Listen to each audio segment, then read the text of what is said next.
नमस्कार,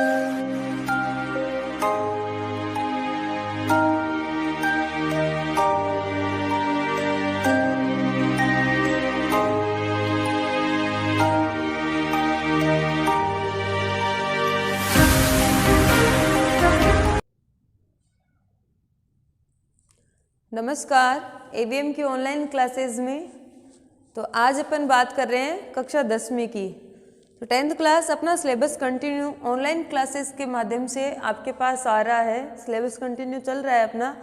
जो संशोधित पाठ्यक्रम है उसके आधार पर अपना जो पद्य भाग है आज उसका लास्ट चैप्टर बचा है। बाकी चैप्टर अपने हो गए हैं, कुछ चैप्टर वो भी हुए थे जो अपने हट गए हैं, लेकिन जो आएंगे उनकी बात कर रहे हैं। तो आज अपना लास्ट चैप्टर बचा है जिसका अपने कवि का नाम है नागार्जुन और अपनी कविता का नाम है कल और आज। तो सर्वप्रथम हमेशा की तरह ये अपन क्या करेंगे, कवि परिचय देखेंगे। आप विस्तार पूर्वक पाठ्य पुस्तक से याद करेंगे। शॉर्ट में मैं आपको यहाँ बता देती हूँ। इनका जन्म 1911 में हुआ। नागार्जुन का जन्म 1911 में हुआ। आई बात ध्यान में। और इनका मूल नाम वैद्यनाथ मिश्र है।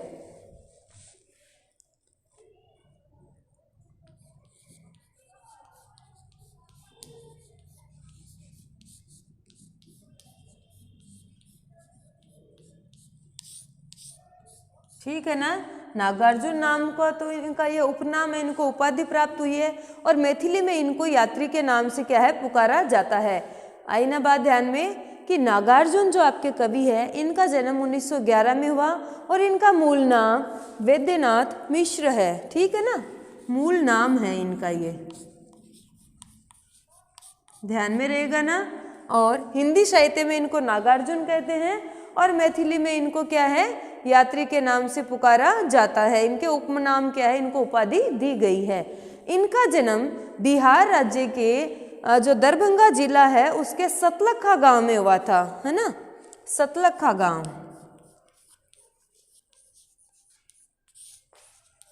गांव का नाम है और राज्य क्या है बिहार। ध्यान में रहेगा ना सबको। इन्होंने उच्च शिक्षा ग्रहण की संस्कृत विद्यालय से। इस प्रकार इन्होंने हिंदी साहित्य में गद्य विधाओं के साथ साथ उपन्यास भी क्या है लिखे हैं। नागार्जुन का मैंने आपको जन्म बताया, इनकी मृत्यु देखिए। हाँ, सर्वप्रथम क्या बताया, आपके कवि का नाम नागार्जुन है, इनका मूल नाम क्या है वैद्यनाथ मिश्र, जो आपको ध्यान होना चाहिए। जन्म स्थान इनका है बिहार जो राज्य है उसका दरभंगा जिला। ध्यान रहेगा ना, जिले का नाम है दरभंगा। ये क्या है जिला। ठीक है ना।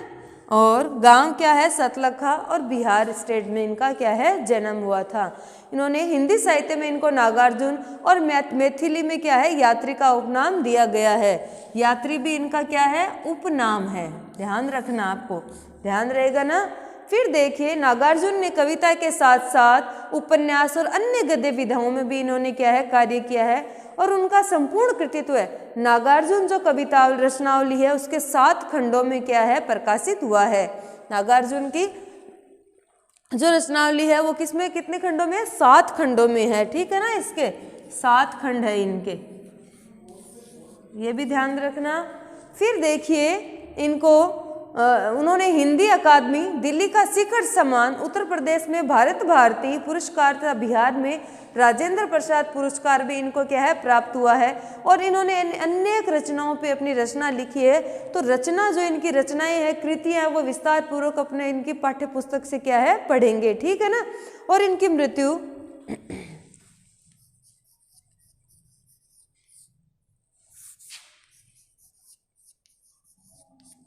जन्म कब हुआ 1911 में, मृत्यु हुई है 1998 में। ठीक है ना, ध्यान में रहेगा ना। तो मैंने शॉर्ट में आपको अभी क्या है परिचय बताया है नागार्जुन का। मूल नाम वैद्यनाथ मिश्र है, जन्म स्थान बताया है, इनकी शिक्षा के बारे में बताया और इन्होंने अपनी ये हिंदी साहित्य के साथ मैथिली में इनका, हिंदी साहित्य में इनका नागार्जुन नाम उपनाम है और मैथिली में इनको यात्री के नाम से क्या है जाना जाता है, उपनाम दिए गए हैं। और इन्होंने अनेक गद्य विधाओं में और उपन्यास भी इन्होंने लिखे हैं। इनको अनेक प्रकार के पुरस्कार, साहित्यिक पुरस्कार भी मिले हैं। और इनकी नागार्जुन रचनावली वो 7 खंडों में प्रकाशित हुई। इनकी मृत्यु 1998 में हुई है। आई ना इतनी बात ध्यान में। अब आज अपनी कविता की बात करते हैं। अपनी कविता का नाम है कल और आज। अब कल और आज से मैं आपको बता दूं, ये तो ग्रीष्म ऋतु है और आज में क्या है, वर्षा ऋतु है। बात आएगी ना ध्यान में, कौन सी ऋतु है, ग्रीष्म ऋतु और वर्षा ऋतु की क्या है बात हो रही है, ठीक है ना। कल में किसका वर्णन है, ग्रीष्म, ठीक है ना। और आज में, आज का यहाँ मतलब हो गया वर्षा ऋतु। इस ऋतु के जानने के जस्ट बाद कौन सी ऋतु आती है, पावस ऋतु, अर्थात वर्षा ऋतु का आगमन होता है। आई ना बात ध्यान में। तो मैं एक बार पहले कविता का सार बता देती हूँ। आप सर्वप्रथम कवि का विस्तार पूर्वक परिचय याद करेंगे, इसके शब्दार्थ देखेंगे और उसके बाद में कविता का क्या है अर्थ करेंगे। इसमें कवि ने, नागार्जुन ने कहा है कि जब ग्रीष्म ऋतु रहती है, बहुत तेज गर्मियों में तापमान रहता है, तो सब कुछ क्या है झुलस जाता है। जिन खेतों में अनाज उत्पन्न होता है वहाँ की मिट्टी भी शुष्क तथा सूखी पड़ जाती है, चारों तरफ मिट्टी उड़ती रहती है। और जो खेती है अर्थात जो किसान है वो भगवान अर्थात प्रकृति को क्या है कोसते रहते हैं, गालियां देना अर्थात कोसते रहते हैं। लेकिन जैसे ही वर्षा ऋतु का आगमन होता है तो ग्रीष्म ऋतु अपना सारा सामान अर्थात अपनी लू है, अपनी तपिश है, अपना तापमान है, समेट कर रवाना हो जाती है और चारों तरफ खुशहाली के भाव क्या है आ जाते हैं। चारों तरफ हरियाली छाने लगती है और जो जानवर जो दुबक कर बैठ रहे थे तपिश से, तापमान से बचने के लिए, वो भी क्या है बाहर भूमि पर विचरण करने लगते हैं। ऐसा इसका सार है। तो मैं आपको अर्थ करवा देती हूँ। सर्वप्रथम अपनी कविता पढ़ो, देखो। कल और आज, अभी कल तक गालियां देती तुम्हें हताश खेतीहर। हताश का क्या होता है, निराश होना, ठीक है ना। खेतीहर कौन है, किसान, ठीक है, ध्यान में रहेगा ना सबके। तो अभी क्या है कविता की पंक्तियां, अभी कल तक गालियां देती तुम्हें हताश खेतीहर, कि जब ग्रीष्म ऋतु थी, चारों तरफ तापमान तेज था, चारों तरफ गर्मी गर्मी थी, तो सब कुछ झुलस गया है। तो ऐसी प्रकृति को देखकर, ऐसा विनाश देखकर जो खेती अर्थात जो किसान है उनकी भूमि शुष्क हो गई है, तो उनके मन में प्रकृति के प्रति जो शिकायत होती है वो उनकी बात कर रहे हैं, शिकायत करते हैं, उल्हाना देते हैं। आई ना बात ध्यान में प्रकृति को। फिर देखिए, अब धूल में नहाते थे गोरियों के झुंड, अभी कल तक पथराई हुई थी धनहर खेतों की माटी। धनहर क्या है, जहाँ अनाज उत्पन्न होता है ना, अनाज पैदा होना या उत्पन्न करवाना, ठीक है ना। कि जब चारों तरफ ग्रीष्म ऋतु थी, चारों तरफ क्या है तापमान तेज था, तीव्र गर्मी पड़ रही थी, और ऐसी स्थिति में क्या हो गया था, सब कुछ झुलस गया था। जो गोरियों के झुंड थे वो भी चारों तरफ, आंधियां चलती है गर्मियों में, तो वो भी मिट्टी से सने हुए उसी मिट्टी में, धूल मिट्टी में क्या है घूम रहे थे। और धनहर पथराई हुई थी धनहर खेतों की। पथराई मतलब शुष्क पड़ जाना, है ना, शुष्क पड़ना। कि जो जिन खेतों में अनाज उत्पन्न होता है वहाँ की मिट्टी भी शुष्क पड़ गई थी, है ना, पत्थरों की भांति पूर्णतया सूख गई थी। वहाँ ऐसा कुछ नहीं लग रहा था कि यहाँ दोबारा हम अनाज क्या है उत्पन्न कर सकते हैं। इस प्रकार मिट्टी की गर्मी की वजह से मिट्टी की दशा भी क्या है खराब हो गई थी। फिर देखो, अभी कल तक धरती की कोख में दुबके पड़े थे मेंढक। दुबके मतलब छुप कर रहना, कि जब इतनी तेज तापमान था, चारों तरफ गर्मी से सब कुछ झुलस रहा था, तो ऐसी स्थिति में मेंढक भी क्या है धरती माता की कोख में, गर्भ में जाकर छुपकर क्या है बैठ गए थे, कि वहां तो उन्हें थोड़ी बहुत शीतलता क्या है प्राप्त हो जाए। आई ना बात ध्यान में। फिर देखो, अभी कल तक उदास और बदरंग आसमान, बदरंग था आसमान, बिना बादल, है ना, बदरंग होता है बिना बादल का। भाई वर्षा नहीं है तो बादल नहीं होंगे, बादल होंगे, मतलब वर्षा से भरे हुए जल के बादल नहीं थे, कि अब तक चारों तरफ अगर आसमान की तरफ देखते हैं तो एक जैसा ही बिना रंगों वाला, बिना रंग परिवर्तन वाला आसमान हमें दिखाई देता है। ऐसा लगता है कि आसमान भी उदास क्या है, हो गया है, रंगहीन हो गया है, क्योंकि वर्षा ऋतु होती है तभी उमड़ घुमड़ कर बादल आते रहते हैं, कभी जल से भरे हुए, कभी हवा से भरे हुए, तो बादलों का रंग भी क्या है, परिवर्तित होता रहता है। तो लेकिन ग्रीष्म ऋतु में तो चारों तरफ क्या है, सब कुछ झुलस गया है। जिन खेतों में अनाज उत्पन्न होते हैं वो खेत भी क्या है, शुष्क पड़ गए हैं, सूख गए हैं पूर्णतया, और सारे जानवर, मेंढक भी क्या है, इस धरती माता की कोख में शीतलता प्राप्त करने के लिए अंदर जाकर छुप कर क्या है, बैठ गए हैं। और ऐसी स्थिति में किसान क्या करते हैं, भगवान से, प्रकृति से क्या है, शिकायत करते हैं कि ऐसी दुर्दशा क्यों हो गई है। आईना व्याधन में कब की बात कर रहे थे, कल की। कल में क्या हुआ, गर्मी थी। अब अपन बात करते हैं आज की, और आज में क्या हो गया, वर्षा ऋतु का आगमन हो गया है। और जैसे ही वर्षा ऋतु का आगमन हुआ है तो देखिए, और आज ऊपर ही ऊपर तन गए तुम्हारे तंबू। तंबू क्या है, बादल रूपी तंबू की बात कर रहे हैं ना, जल रूपी जो बादल है ना,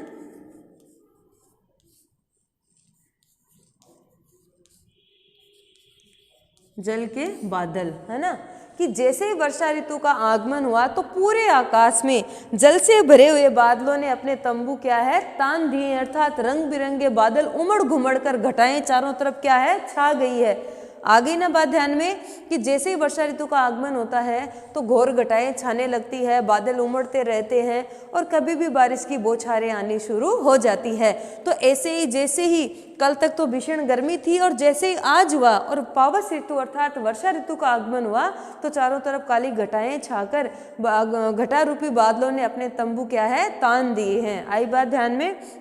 और आज चमका रही पावस रानी बूंदा बूंदियों की अपनी पायल, है ना, बात आई ना ध्यान में। पावस रानी मतलब वर्षा ऋतु की बात हो रही है ना,